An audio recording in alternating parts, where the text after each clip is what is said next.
Hello mga langga! Ito po si Lotong Ilongga. Magandang taon, magandang buhay at magluto tayo ng bagong ulam this year 2025. Ang ulam na ito ay katulad din ng KBL na paborito ng mga Ilonggos. Ibig sabihin ng KBL is Kadyos, Baboy, Langka. At ito naman ay BBL, Balatong, Baboy at Langka. Balatong tawag dito sa amin sa Negros, sa Tagalog, sitaw or string beans. Ngayon, ang gagamitin ko ay dried string beans. So, mahaba-haba ang paglaga nito. So, samahan nyo ako mga langga hanggang matapos. Salamat! Dito, nagsutay ako ng luya, sibuyas at bawang. At ito na, nilagay ko na ang mga buto-buto na may mga kunting laman na baboy. Half kilo lang ito ang gagamitin ko mga langga ha. Depende sa inyo po. Kami, apat lang kami dito sa bahay. So, okay na yung half kilo na baboy. At dito, naglagay ako ng soy sauce mga langga. Pampadagdag sa sabor ng aking karne. Nilagyan ko before ko timplahin para manuot yung lasa.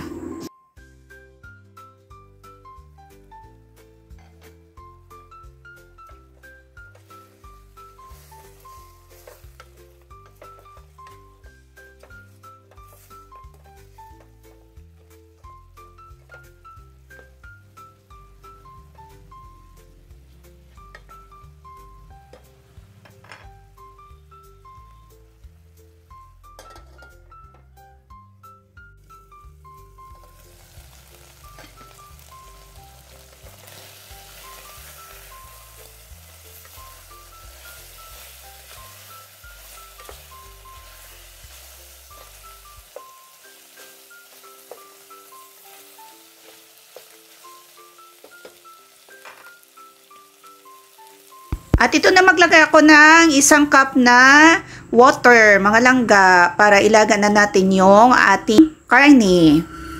So, medium heat lang langga ha, para malambot siya.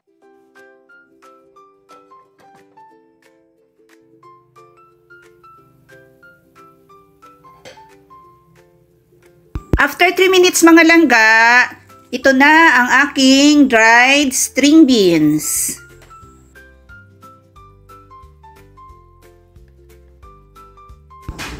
Ito na mga langga, idagdag ko na ang langka. Depende sa inyo kung ano karami mga langga. Sa amin kasi libre lang. May tanim dito yung kapatid ko, kukuha ka lang.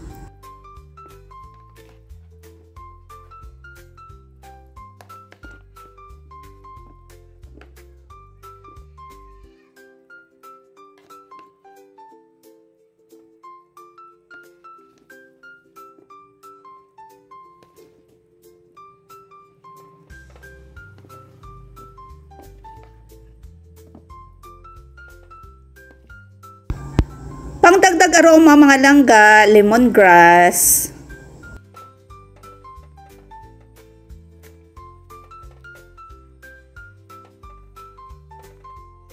Takpan na natin mga langga at ilaga ng ilang minuto. Nagdagdag ako dito ng 1 cup na tubig mga langga kasi bawas na yung sabaw. So kailangan mahaba-habang laga pa sa beans at saka yung sa langka at baboy. Tinimplahan ko na mga langga, nilagay ko na yung pork cubes. Ang ginamit kong pampaasim mga langga ay original sinigang mix. 9 grams lang mga langga na sinix ang ginamit ko, tama-tama sa half kilo na karne. Pampaanghang mga langga. Pakuluan pa natin ng mga ilang minuto.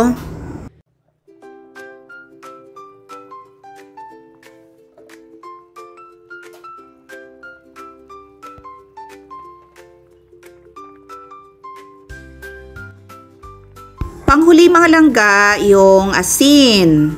Para isang timplahan lang.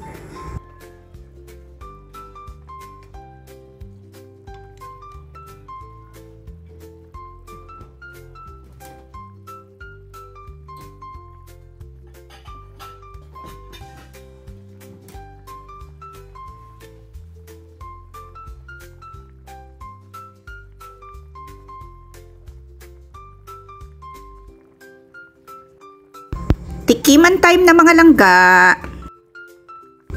Sarap. Tamang-tama lang yung asim niya.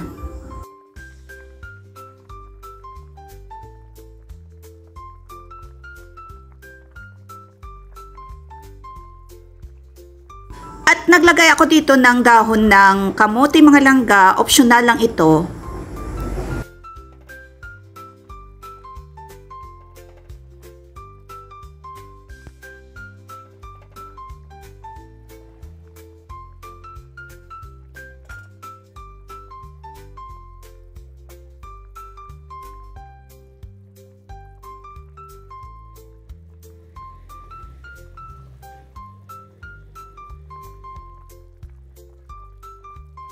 Nantawa niya man pala mga langga, kanami-nami, gidyam.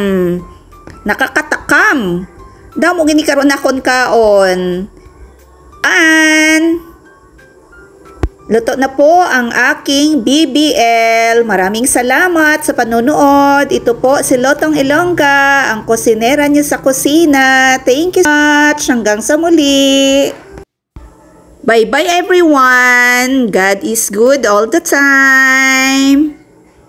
And don't forget to pray every day for our safety. Bye!